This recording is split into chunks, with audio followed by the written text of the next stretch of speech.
Hello friends, white board സ്റ്റോറിലേക്ക് സ്വാഗതം. നമ്മൾ പോകുന്നത് കാന്താര ചാപ്റ്റർ 1 എന്ന പുതിയ ചിത്രത്തിലേക്കാണ്. അല്പം താമസിച്ചാണ് ഈ റിവ്യൂ വരുന്നത്. എന്നാലും ഈ ചിത്രം റിവ്യൂ ചെയ്യാതെ പോകരുത് എന്ന് എനിക്ക് തോന്നിയതുകൊണ്ടാണ് ഞാൻ ഈ വീഡിയോ ഇടുന്നത്. കാന്താര എന്ന് പറയുന്ന സിനിമയുടെ രണ്ടാമത്തെ ഭാഗമായിട്ടാണ് കാന്താര 1 ചിത്രമെത്തുന്നത്. ചാപ്റ്റർ 1 ചിത്രമെത്തുന്നത്. ഇതിൻ്റെ കഥ എന്ന് പറഞ്ഞാൽ കാന്താര സിനിമയുടെ അവസാനം ഒരു തെയ്യം കാട്ടിനകത്തേക്ക് പോയി അപ്രത്യക്ഷമാകുന്ന ഒരു സ്ഥലമുണ്ട്.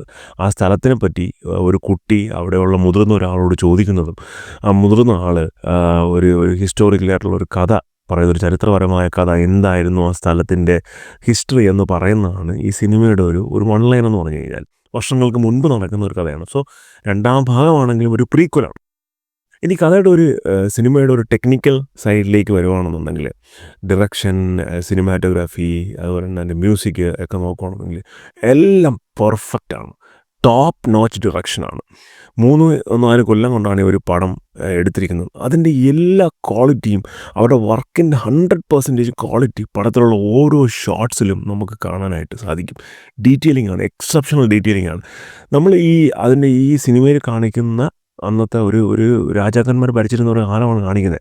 ആ കാലത്ത് നിലനിന്നിരുന്ന മാർക്കറ്റ്, അവിടുത്തെ അവരുടെ വസ്ത്രവിധാനങ്ങൾ, ഇതിലെല്ലാം വളരെ ഡീറ്റെയിൽ ആയിട്ടുള്ള ഒരു തോട്ട് പ്രോസസ്സ് പിന്നെ ഇൻവെസ്റ്റ് ചെയ്തിട്ടുണ്ട്. ചുമ്മാ എന്തെങ്കിലും കാണിക്കണമെന്ന് വിചാരിച്ച് ഒരു ലോങ് ഷോട്ട് കൊടുത്തിരിക്കുന്നൊന്നുമില്ല. വളരെ ക്ലോസ് ആയിട്ടാണ് ഇതിൻ്റെ ഷോട്ട്സൊക്കെ കാണിക്കുന്നത്. ആ ക്ലോസ് ആയിട്ട് കാണിക്കുമ്പോൾ അത്രയും ഡീറ്റെയിലിംഗ് ആണല്ലോ, അത്രയും ഡീറ്റെയിലിംഗ് അവർ കൊടുത്തിട്ടുണ്ട്. അതുപോലെ തന്നെ പല സീനുകളിലുമുള്ള കണ്ടിന്യൂറ്റി, നല്ല രീതിയിലുള്ള കണ്ടിന്യൂറ്റി എല്ലാ സീനുകളിലും ഉണ്ട്. നമുക്കൊരു സീൻ പോലും ഇത് മോശമാണ്, ഇതെന്ത് സീനാണ്, അങ്ങനെയൊന്നും തോന്നുന്നില്ല. നല്ല റിച്ച് ആയിട്ടുള്ള, നല്ല വിഷ്വൽ ഗ്രാൻഡോർ ആയിട്ടുള്ള രീതിയിലാണ് പടത്തിൻ്റെ സീനുകളെല്ലാം തന്നെയും എടുത്തിരിക്കുന്നത്. ഋഷഭ് ഷെട്ടിയുടെ എഴുത്തും ഡിറക്ഷനും രണ്ടും ഒന്നിനൊന്ന് മെച്ചമാണ്. സ്ക്രീൻ പ്ലേ ഒക്കെ ഗംഭീരം സ്ക്രീൻ പ്ലേ ആണ്. ക്യാരക്ടേഴ്സിന് കൊടുത്തിരിക്കുന്ന ഒരു എലിവേഷൻ, മൊത്തം സ്റ്റോറിക്കുള്ള ഒരു മൂവ്മെൻ്റൊക്കെ അത്ര കിടിലമായിട്ട് എടുത്തിട്ടുണ്ട്. ഈ അടുത്ത കാലത്തൊന്നും ഇത്രയും നല്ല ഒരു പെർഫെക്റ്റ് എക്സിക്യൂട്ട് ചെയ്തിരിക്കുന്ന ഒരു പടം ഞാൻ കണ്ടിട്ടില്ല. പിന്നെ ഇതിൻ്റെ ഒരു സിനിമാറ്റോഗ്രാഫിയും അതിൻ്റെ ബാക്ക്ഗ്രൗണ്ട് മ്യൂസിക്കും വരുന്നത് അരവിന്ദ് കശ്യപാണ് ഇതിൻ്റെ സിനിമാറ്റോഗ്രാഫിക്ക് ഹാൻഡിൽ ചെയ്യുന്നത്. Excellent cinematography. ഒരു കളർ പാലറ്റൊക്കെ നമ്മൾ കാണണം. ഓരോ സീനിലും വന്നിരിക്കുന്ന കളർ പാലറ്റ്, ഇടത് സൈഡിൽ നിന്ന് തുടങ്ങി ആ കളർ പാലറ്റും ആ ക്യാരക്ടേഴ്സിൻ്റെ ഒരു ഡ്രസ്സിങ്ങും, വലത് സൈഡിലോട്ട് പാലറ്റ് എൻഡ് ചെയ്യുന്നത്, എന്തൊരു നീറ്റായിട്ടാണ് ആ സീനുകളും വിഷ്വൽ എലമെൻസും ഒക്കെ ഷൂട്ട് ചെയ്തിരിക്കുന്നത്. ഗംഭീരം സംഭവമാണ്. അജനീഷ് ലോക്നാഥിൻ്റെയാണ് ഇതിൻ്റെ ബാക്ക്ഗ്രൗണ്ട് മ്യൂസിക്. അടിപൊളി ബാക്ക്ഗ്രൗണ്ട് മ്യൂസിക്കാണ്. നമുക്ക് രോമം എഴുന്നേറ്റ് നിൽക്കും. അമ്മാതിരി ബാക്ക്ഗ്രൗണ്ട് മ്യൂസിക്കാണ്. ആ വരാഹരൂപം എന്നുള്ള പാട്ടൊക്കെ കേൾക്കുമ്പോൾ ഒരു രക്ഷയില്ല. ഗംഭീരം പിന്നെ ടെക്നിക്കൽ വർക്കാണ് എല്ലാ മേഖലകളും. ഈ സിനിമയുടെ ഒരു മെയിൻ എലമെൻറ്റ്സ് ആയതുകൊണ്ടാണ് സ്ക്രീൻ പ്ലേയും ഡിറക്ഷനും ബാക്ക്ഗ്രൗണ്ട് മ്യൂസിക്കും സിനിമാറ്റോഗ്രാഫിയും പറഞ്ഞത്. ഇതിൻ്റെ കളർ ഗ്രേഡിങ്, എഡിറ്റിങ് എല്ലാം ഒന്നിനൊന്നും മെച്ചമായിട്ട് വർക്ക് ചെയ്തിട്ടുണ്ട്. നമ്മൾ ഒരു സീൻ കാണുമ്പോൾ നമ്മളായിരിക്കും ഇത് ക്ലൈമാക്സിൻ്റെ അത്ര ഉണ്ടല്ലോ എന്ന് വിചാരിച്ച് നമ്മളിരിക്കുമ്പോഴായിരിക്കും ഇത് ക്ലൈമാക്സ് അല്ല, പിന്നെയും സ്റ്റോറി ഉണ്ടെന്ന് നമുക്ക് മനസ്സിലാവുന്നത്. അത്ര റിച്ചായിട്ടാണ് പടം എടുത്തിരിക്കുന്നത്. പിന്നെ ഇതിൻ്റെ പെർഫോമൻസ് സൈഡിലേക്ക് വരുവാണ് എന്നുണ്ടെങ്കിൽ മെയിൻ ആക്ടേഴ്സായിട്ട് വരുന്നത് ഋഷഭ് ഷെട്ടിയാണ്, ജയറാമുണ്ട്, പിന്നെ രുക്മിണി വാസനുണ്ട്. എല്ലാവരും ഗംഭീരം പെർഫോമൻസാണ്. പക്ഷേ ഋഷഭ് ഷെട്ടിയുടെ പെർഫോമൻസ് അന്യായ പെർഫോമൻസ്. ഒരു രക്ഷയില്ല. പുള്ളിയുടെ ഒരു ട്രാൻസൊക്കെ വരുമ്പോഴുള്ള പെർഫോമൻസൊക്കെ ഉണ്ട്. എൻ്റെ അമ്പോ, എന്തൊരു കിടിലം പെർഫോമൻസാണ്. ഇത് നമ്മൾ തിയേറ്ററിൽ കുറച്ച് റോയാണ്. അപ്പോൾ അതുകൊണ്ട് തന്നെ ഒരു റോ ഹ്യൂമൻ ഇമോഷൻസ് പ്രസൻറ്റ് ചെയ്യുന്ന തരത്തിലുള്ള ഒരു ചിത്രമാണിത്. അതുകൊണ്ട് തന്നെ ഒരു 15 ഇയേഴ്സിന് കൂടുതലുള്ള, അതായത് 15 വയസ്സിന് മുകളിൽ ഉള്ള പ്രായമുള്ള കുട്ടികളെയൊക്കെ സിനിമ കാണാനായിട്ട് കൊണ്ടുപോയി. അതിന് താഴെ പ്രായമുള്ളവർ കുറച്ചൊന്ന് ഇച്ചിരി ഡിസ്റ്റർബിങ് ആയിരിക്കും.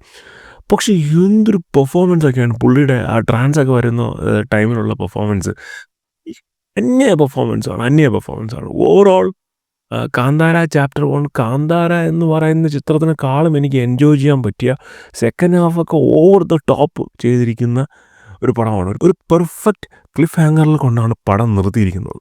ഒരു ചോദ്യം ചോദിക്കും, അവിടെ കൊണ്ടങ്ങ് നിർത്തിയിട്ടുണ്ട്. അടുത്തിനൊരു പാർട്ടിനായിട്ടുള്ള എല്ലാ ഓപ്ഷൻസും തുറന്നിട്ടുണ്ട്. പക്ഷേ നല്ല രീതിയിൽ പടം എടുത്തിട്ടുണ്ട്. ഗംഭീരമായ പെർഫോമൻസാണ്. കന്നഡ സിനിമ ഇൻഡസ്ട്രി പൊങ്ങി വരുന്നതിൽ, അല്ലെങ്കിൽ ഇത്ര ക്വാളിറ്റി ഉള്ള പടങ്ങൾ ചെയ്യുന്നതിൽ ഭയങ്കര ഹാപ്പി ആയിട്ടുള്ള ഒരാളാണ് ഞാൻ. കാര്യം എന്ന് വെച്ചാൽ തെലുങ്ക് ഇൻഡസ്ട്രീസ് അവരുടെ സ്റ്റണ്ടും over the top of the മൂവീസും ഒക്കെ ആയിട്ട് അവർ ഒരുപാട് നാളായി ഇന്ത്യയിൽ തന്നെ വൺ ഓഫ് ദി ഇൻഡസ്ട്രീസാണ്. മലയാളത്തിലാണെങ്കിൽ എന്താ പറയുക, കുറേ കലാമൂല്യമുള്ള സിനിമകൾ വരുന്ന ഒരു ഇൻഡസ്ട്രിയാണ്. കന്നഡ ഇതിൻ്റെ ഇടയിൽ ഒന്ന് താന്നു പോയിട്ടുണ്ടായിരുന്നു. പക്ഷേ ഇപ്പോൾ ഈ കഴിഞ്ഞ ഒരു 10 ഇയേഴ്സിൽ വന്നിരിക്കുന്ന കന്നഡയിൽ വന്നിരിക്കുന്ന പടങ്ങളൊക്കെ ഇന്ത്യൻ സിനിമകളിൽ തന്നെ മുന്നിൽ വയ്ക്കാവുന്ന ചിത്രങ്ങളാണ്. കാന്താര അത്തരത്തിലൊരു ചിത്രമാണ്, ഒരു പാൻ ഇന്ത്യൻ പടമാണ്, ഗംഭീരം പടമാണ്. പിന്നെ ഇടയ്ക്ക് കുറച്ച് പേരൊക്കെ പറയുന്നതായിട്ട് ഇത് ഹിന്ദുത്വം പ്രസ് ചെയ്തിട്ടുണ്ട്, അത് പ്രസ് ചെയ്തിട്ടുണ്ട്, ഇത് പ്രസ് ചെയ്തിട്ടുണ്ടെന്ന്. അങ്ങനെയൊന്നുമില്ല. അതൊക്കെ വെറുതെ ഒരു വിവാദം ഉണ്ടാക്കാൻ വേണ്ടി മാത്രം പറയുന്നതാണ്. ഇതിനകത്ത് ഒരു ഹിന്ദുത്വ അജണ്ടയും ഈ സിനിമയ്ക്കില്ല. ഇന്ത്യ എന്ന് പറയുന്ന മഹാരാജ്യത്തിൻ്റെ അകത്ത് ഹിന്ദുയിസം എന്ന് പറയുന്ന റിലീജിയൻ നിലനിന്നിരുന്നുവെന്നും ആ റിലീജിയൻ എങ്ങനെയാണ് അതിൻ്റെ റൂട്ട് ഫോർമേഷൻസ് ഉണ്ടായത്, നേച്ചറുമായിട്ട് എത്രമാത്രം ഇൻ്റർട്വൈൻഡ് ആണ് എന്നൊക്കെയുള്ള കാര്യങ്ങളൊക്കെ നമുക്ക് മനസ്സിലാക്കാമെന്നുണ്ടെങ്കിൽ ഇതിൻ്റെ അകത്ത് ഒരു ഹിന്ദുത്വം തോന്നില്ല.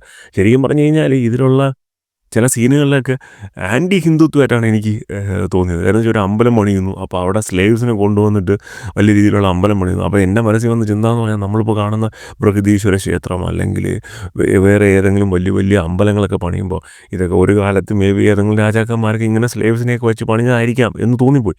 അത്തരത്തിലുള്ള ചിന്തയാണ് വരുന്നത്. അല്ലാണ്ട് ഇതിൻ്റെ അകത്ത് ഈ ട്രാൻസ് വരുമ്പോഴോ അല്ലെങ്കിൽ ഈ തെയ്യമൊക്കെ കാണുമ്പോഴോ ഒന്നും ഹിന്ദുയിസം അടിച്ചേൽപ്പിക്കുമെന്ന് തോന്നുന്ന ആൾക്കാർക്കാണ്, അവരുടെ മനസ്സിനാണ് കുഴപ്പം. ഇതിനകത്ത് അങ്ങനത്തുള്ള ഹിന്ദുത്വമൊന്നുമില്ല. ഒരു പെർഫെക്റ്റ് പക്ക എൻ്റർടൈൻമെൻറ്റ് പടമാണ്, ഒരു ക്വാളിറ്റി എൻ്റർടൈൻമെൻറ്റ് പടമാണ്. തീർച്ചയായും തിയേറ്ററിൽ തന്നെ പോയി 100% തിയേറ്റർ എക്സ്പീരിയൻസിൽ കാണേണ്ട ഒരു പടമാണ്. അതിൻ്റെ ഒരു സൗണ്ടും ബാക്ക്ഗ്രൗണ്ട് മ്യൂസിക്കും എല്ലാം തന്നെ, അതിൻ്റെ ഡീറ്റെയിലിങ്, ഷോർട്സിനുള്ള പല ഡീറ്റെയിലിങ്ങിലോട്ട് ഞാൻ പോയി കഴിഞ്ഞാൽ ചിലപ്പോൾ അതിൻ്റെ ഒരു സസ്പെൻസൊക്കെ വെളിയിൽ പോകുന്നു. അതിലോട്ടൊന്നും പോകുന്നില്ല. എന്തായാലും തിയേറ്ററിൽ തന്നെ പോയി കാണുക. ഒരു 15 വയസ്സിന് താഴെയുള്ള കുട്ടികളെ കൊണ്ടുപോകേണ്ട, അതിന് മുകളിലുള്ള കുട്ടികളെ കൊണ്ടുപോയിട്ട് കാണുക. കണ്ടിട്ട് നിങ്ങളുടെ അഭിപ്രായം നിങ്ങൾ കമൻറ്റ് ചെയ്യുക. മറ്റൊരു സിനിമ ആയിരിക്കും. ബൈ.